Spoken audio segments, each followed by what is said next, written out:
Uma boa noite a todos, graças ao grande e poderoso Deus que nos concede mais um momento ímpar na vida de todos nesse momento, nesta noite maravilhosa, fria, gelada, muito boa.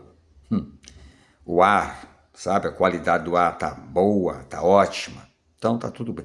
Deus só faz o bem para nós, Ele continua cuidando das nossas vidas continuamente. Mas eu quero trazer aqui uma porção da palavra de Deus que se encontra em Mateus capítulo 6, versículo 33. E o título é Tirando da carnalidade para o Espírito. Tirando da carnalidade para o Espírito. Ou removendo da carnalidade para o Espírito, tanto faz. Então Jesus veio fazer isso. Então aqui está, a palavra de Deus vai dizer, portanto, vírgula, ponham em primeiro lugar na sua vida o que? O reino de Deus e aquilo que Ele quer, que é a sua justiça, é a prática da justiça de Deus, fazer a vontade de Deus, praticar. E Ele lhes dará todas essas coisas. Que coisas são essas? Está no contexto desse texto, está no contexto que é, Ele vai nos dar o quê? Aquilo que precisamos, aquilo que necessitamos. Nós necessitamos, nós somos pessoas, somos seres de carne e osso, seres humanos que temos as necessidades humanas, terrena. A necessidade espiritual é outra, mas que vai tá no controle, no domínio dessas coisas, e não essas coisas prevalecer contra o espírito. Por isso que eu estou dizendo que o título é Tirando ou removendo da carnalidade para o espírito. Que é isso? Removendo para a realidade, para a realidade. A nossa realidade hoje é espiritual e não carnal. Como assim, pregador? Nós não estamos nesse corpo? Estamos. Só que esse corpo ele não tem mais domínio próprio. Não, agora quem tem um domínio próprio sobre ele é o espírito. O espírito domina esse corpo para que ele não venha continuar ou voltar a praticar as coisas da carne, totalmente da carne. A preocupação ser somente com a carne, porque ele está falando dessa preocupação, entendeu? Então, o homem só pode entrar na realidade, entendeu? Com Deus, praticar a justiça de Deus, se ele se tornar espiritual. Fora disso, não tem como. Ele vai se tornar um homem carnal. Por que eu estou falando? Não estou falando de homens naturais, porque aqui era tudo carnais. Isso a gente está falando para quê? Para uma elite religiosa, extremista, maldosa, convicta, mente cauterizada, terra de beira de estrada, que não tinha mais jeito. Está falando para essa elite. Então, o povo todo carnal, que cumpria, ou seja, não cumpria, eles falavam de regras. Viviam falando de regras, mas eles eram os hipócritas. Não cumpriam com aquilo. Colocavam o povo para carregar um jugo que eles mesmos não queriam mover nem com o dedo. Então é para essa elite que Jesus está falando aqui, está trazendo para eles isso, trazendo agora o povo para a realidade da vida verdadeira, que é o espírito, é o espiritual. Olha só.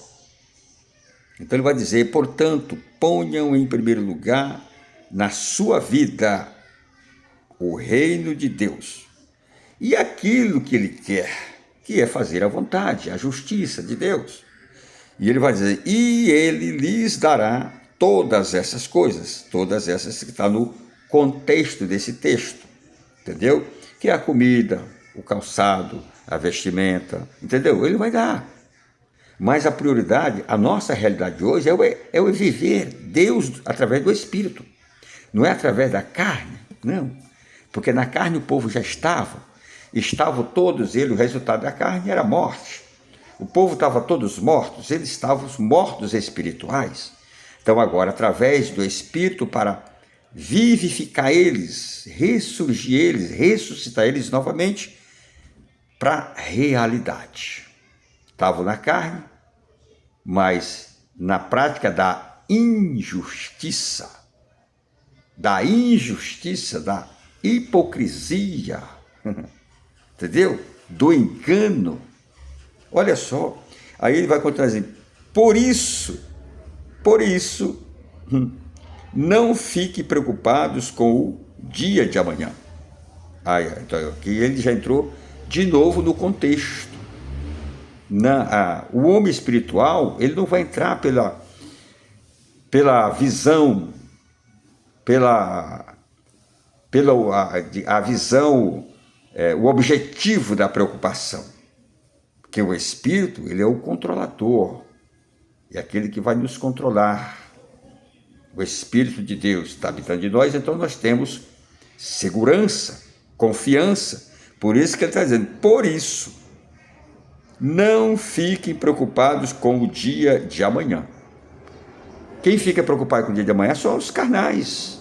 As pessoas que não são espirituais, que estão lá dentro da religião, debaixo das placas de igreja, porque são N modelos de placa de igreja. Meu Deus, você passa por aí, você vê tanta placa, você fica assim, meu Deus, isso aqui é uma bizarrice.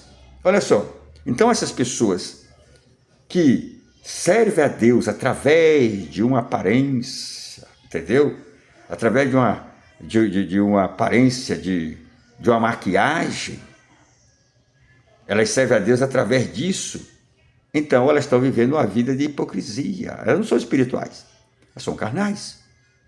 Porque, volto a dizer, esse contexto aqui, Jesus está falando para pessoas carnais, religiosas, extremistas, maldosas, avarentas, entendeu? A maldade, né? Mortas, cheias de todos os tipos de enfermidades, cheias de demônios. Conhecia a palavra, era religiosa. Todas elas iam lá para o templo fazer, para que o sacerdote fizesse sacrifício por elas, para que elas aliviassem mais um pouco. Mas Jesus está dizendo, não, agora chegou a realidade. A realidade é viver no Espírito. Deus é Espírito, então, se Ele é Espírito, vamos viver através do Espírito. Como? O Espírito vai mortificar os desejos, as vontades da carne, desse corpo, porque vai estar comandada e direcionada por Ele. Por que as pessoas, elas não conseguem, estão lá dizendo que servem a Deus, mas nunca se converteram? Então elas usam aquela maquiagem, elas precisam de uma placa numa parede para ir buscar a Deus, para ir servir a Deus, para ir adorar a Deus, para fazer suas campanhas, para fazer suas petições, para ir buscar o Espírito Santo. Por quê? Porque são carnais. Os espirituais, ele não tem gasto com nada. Não, ele não tem gasto com nada. Ele não tem gasto, ele não precisa ter o bolso cheio de dinheiro, ele não precisa juntar dinheiro para fazer o... Não, ele é espiritual. Ele é o templo e morada de Deus. Jesus já falou isso para a mulher samaritana. Eu sempre digo que a coisa mais fácil que tem é servir a Deus, é só tornar espiritual. Tornando espiritual, você vai ser uma nova criatura. E o carnal não tem como ele ser essa nova criatura, não tem como. Não tem como ele ser uma nova criatura. O espiritual foi forjado e formado por Cristo uma nova criatura. Entendeu? Pelo Espírito. Ele não precisa de estar cumprindo regra, não. A regra já está dentro dele. É o Espírito que diz, não faça isso, não faça isso. Entendeu? É o Espírito. Ele é manso, ele é humilde, ou seja, ele pratica, ele tem a mansidão, a humildade, entendeu? O amor, entendeu? Ele ama o próximo, ama o inimigo. Enquanto o carnal, ele não tem essas qualidades. Ele não tem essas ferramentas do espiritual. Não existe nele. Eu espero que você tenha entendido essa mensagem, para não ficar tão longa, tão comprida, para não ficar tão, entendeu? Para ficar suave, para que você possa entender. Amém, meu querido? Deus abençoe. Cristo Jesus.